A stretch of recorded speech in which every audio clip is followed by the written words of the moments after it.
Welcome back to Movie Recaps. Today I will show you a biography, comedy, drama film from 2011, titled The Intouchable. Spoilers ahead. Watch out and take care. One late night in Paris, Driss is driving his employer Philippe through the city. When waiting in traffic gets too boring, Driss breaks the speed limit and begins driving quite fast, dodging other cars and not caring about traffic signs. This causes the police to go after him, and Driss bets €100 that he can lose them, but after driving under a bridge, the cops catch up by ambushing them from both sides. Driss doesn't look too worried though, and this time, he bets €200 that he can get them an escort. The cops make him leave the car and he starts acting then, behaving offendedly and telling them Philippe can't move and he was taking him to the hospital. The officers find proof of this when they find the wheelchair in the truck and, when approaching Philippe, they see him convulsing, which is also an act. Seeing as it's an emergency, the cops forgive Driss for breaking the speed limit and offer themselves as escorts on his way to the hospital. To celebrate winning the bet, Driss plays September by Earth, Wind and Fire, and when they arrive at their destination, he shares a smoke with Philippe as soon as the cops are gone. Driss promises he'll handle it and drives them away just before the hospital staff could find them. This friendship began many months ago. Philippe and his assistant Magali are holding interviews to find a new caretaker for him, but it isn't going too well, because all applicants have very standard or awkward answers to their interview questions. But they're suddenly surprised when Driss storms in, ignoring the fact it isn't his turn quite yet, because he only wants some papers to be signed saying they won't hire him so he can get the unemployment benefits. He's blunt and a little rude, even hitting on Magali, but Philippe finds him amusing and asks him to come back the next day for his signed papers. Driss goes back to his home in a humble neighborhood and tries to take a bath while all his little siblings bother him, only managing to get it done in time thanks to his sister Mina, who is a bit older than the others and more responsible. While waiting for their mom to arrive, he looks through the window and notices his brother Adama getting out of a suspicious car. When the boy enters the apartment, he just says he was at school and leaves again after grabbing his bag, causing Driss to be even more sure that he's up to something.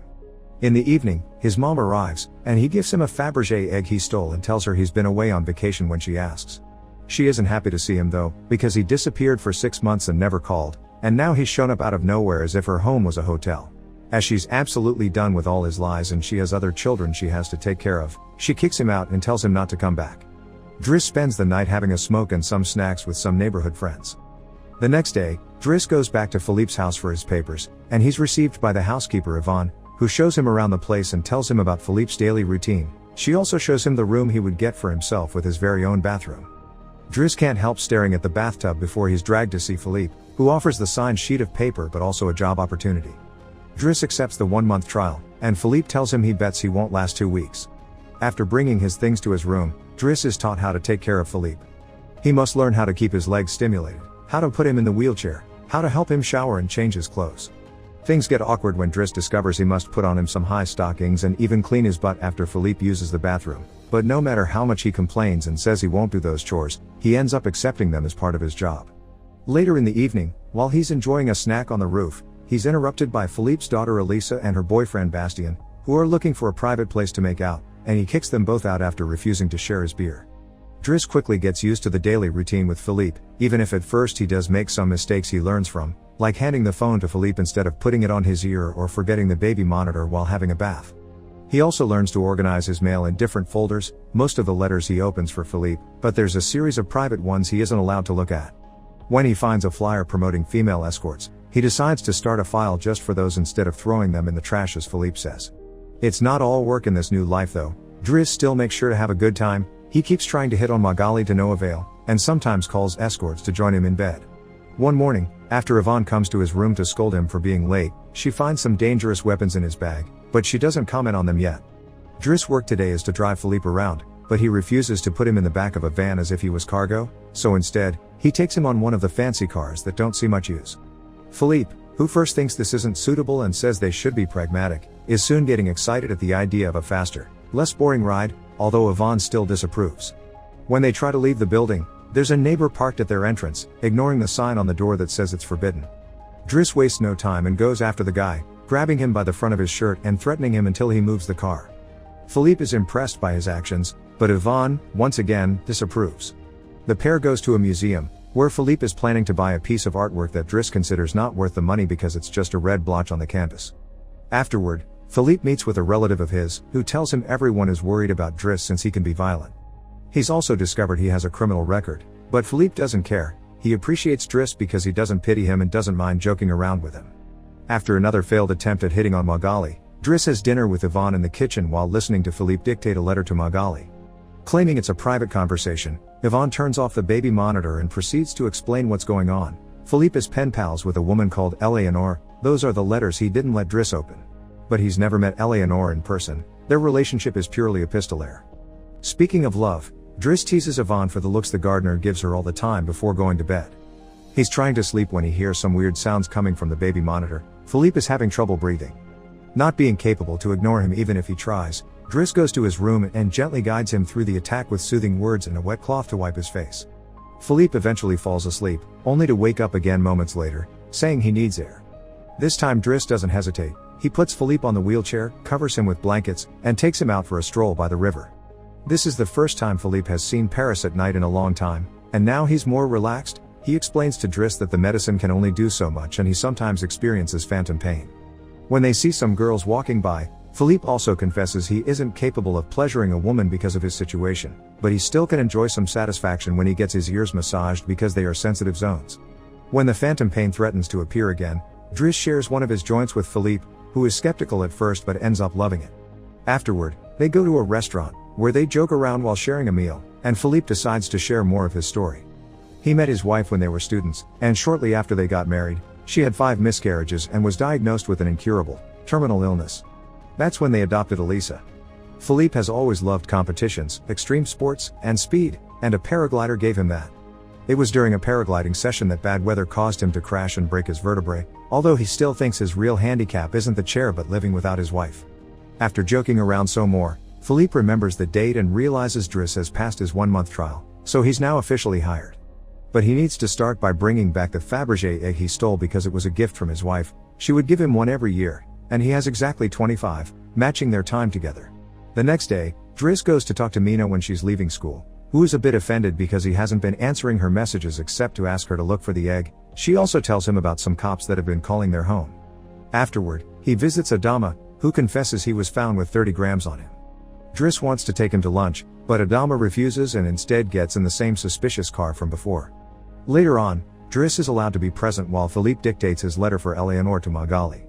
He thinks this purple prose is very boring and that Philippe should be more direct. He's also baffled to hear that this has been going on for 6 months and they never exchanged pictures. When he finds her phone number on one of the letters, he takes it as a sign and calls her, obliging Philippe to take the phone and finally speak to her outside the written word. Their conversation goes so well, Philippe is now on the phone with her all the time, even right before he and Driss attend the opera, during which Driss laughs and makes fun of the costumes. The next day, Driss convinces Philippe to accept to exchange pictures with Eleanor and chooses one of him in the wheelchair. Afterward, while he's painting, Elisa bursts into his room to ask him for cigarettes and makes fun of him for trying to be artistic. Getting angry, he kicks her out before going to see Philippe, who is currently asking Yvonne to change the chosen picture for one of him when he wasn't quadriplegic. She hides the picture inside the escort file right before Driss burst in, complaining about Elisa and telling Philippe he needs to discipline her, something Yvonne agrees with. Philippe agrees to talk to her, but he's mostly surprised when Driss lets it slip that he's been painting. Days continue to pass, and the friendship between Philippe and Driss continues to grow. Driss takes him to play in the snow and brings him with him when he goes out for a run. Philippe gets him his first suit and scolds his daughter while Driss listens to him through the baby monitor. When Driss finishes his first painting, he shows it to Magali, who slaps him when he tries to kiss her. Philippe, however, likes the painting and promises he'll try to sell it. The two of them have a great time with each other, enjoying things like getting a faster car, sharing joints, and even hiring escorts together. When Philippe's birthday comes, he isn't very excited about it. Every year, he pretends to be surprised that they're throwing a party and has to meet with all these relatives that only come to see him on the date to check he's still alive. Philippe says it'll all be rather boring. While he and the guests enjoy some live classical music, Driss searches for Elisa, who is crying in her room after having taken some of Yvonne's pills, which won't kill her as she expected. The reason why she's sad is that Bastien broke up with her and called her a tart, so she asks Driss to talk to the boy, which he accepts to do for a price. Meanwhile, Philippe is showing Driss painting to his relative and manages to convince him to buy it for 11,000 euros. Driss goes back to the dining room and chats with Yvonne, who tells him Magali is in a relationship with someone named Fred, but things are rather rocky at the moment, giving Driss hope. As the party begins to die down, Philippe makes Driss listen to some of the most important songs in classical music history, but he could only joke in response. After the band is done, he brings his iPod and plays Boogie Wonderland by Earth, wind and fire before he starts dancing right in the middle of the floor. He's an incredible dancer and he even convinces the rest of the party to join him and dance with him, which Philippe enjoys watching. Later, when putting Philippe to bed, Driss opens Eleanor's latest letter to him. She sent her picture, showing she's rather pretty, and is telling him they should meet next week when she visits Paris. When the day of the date comes, Yvonne and Driss put Philippe through dozens of outfits until they find the perfect one. And since it's Yvonne the one that will take Philippe to the date, Driss uses his day off to visit Bastien and threatens him until the boy accepts to apologize to Eliza and to bring her croissants every day. He also asks him to fix his hair. Afterward, he visits his mother at work, but only to watch her from afar. At the restaurant, Yvonne and Philippe are waiting for Eleanor, who is very late. After waiting for an hour, Philippe gives up, calls Driss to ask him to take him away, and then leaves the restaurant without noticing Eleanor is arriving at the same time. That same night, Philippe takes Driss with him in his private plane and gives him the money he got for selling the picture, making him immeasurably happy. They make it to the countryside the next morning, and Philippe decides to go paragliding, dragging Driss with him as well. Driss doesn't want anything to do with it, but after initially freaking out, he ends up enjoying the experience.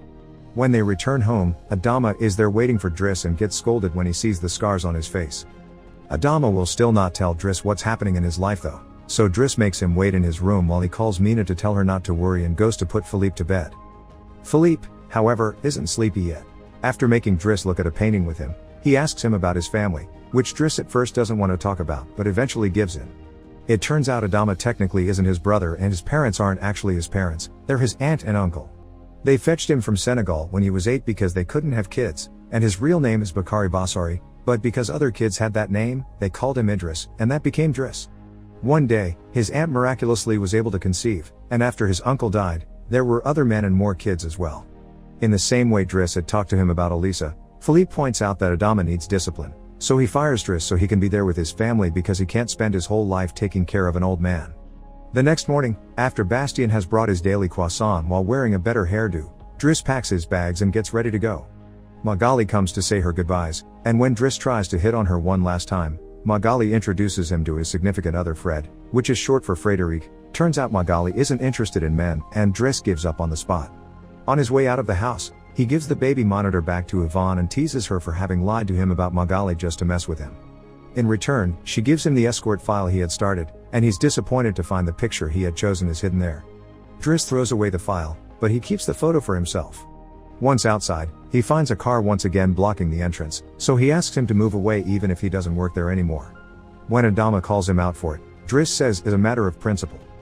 A few hours later, the two brothers go pick up their mother at the station while back at the house. Philippe is having his first dinner together with his new caretaker, who is stuffy and boring, and Philippe decides to leave him without even having a bite. Since Yvonne is out on a date with the gardener, nobody is there to scold him for it. As days pass, Driss goes back to his old life. He hangs out with his old friends again and tells the guys from the suspicious car not to bother Adama anymore. When he goes to an interview he doesn't have enough experience for, he manages to win over the employer by calling himself pragmatic and using all the art knowledge he acquired while working for Philippe. This lands him a job as a driver. Philippe continues to dislike his new caretaker and is in a constant bad mood.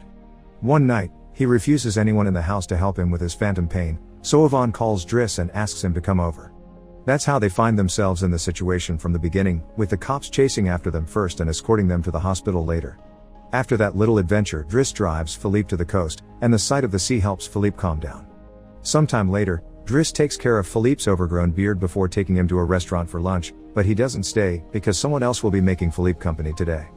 Driss wishes him luck and finally gives him back his egg before leaving, and Philippe starts worrying about being alone until he sees who his date is, Eleanor, who is delighted to see him and doesn't mind the chair at all. The real Count Philippe Pozzo di Borgo now lives in Morocco. He has remarried and has 2 daughters. The real Driss, actually called Abdel Yasmin Selou, has his own firm and is also married with 3 children. The 2 men continue to be very close friends to this day. Make sure to subscribe and turn on notifications so you can watch more videos like this. Thanks for watching.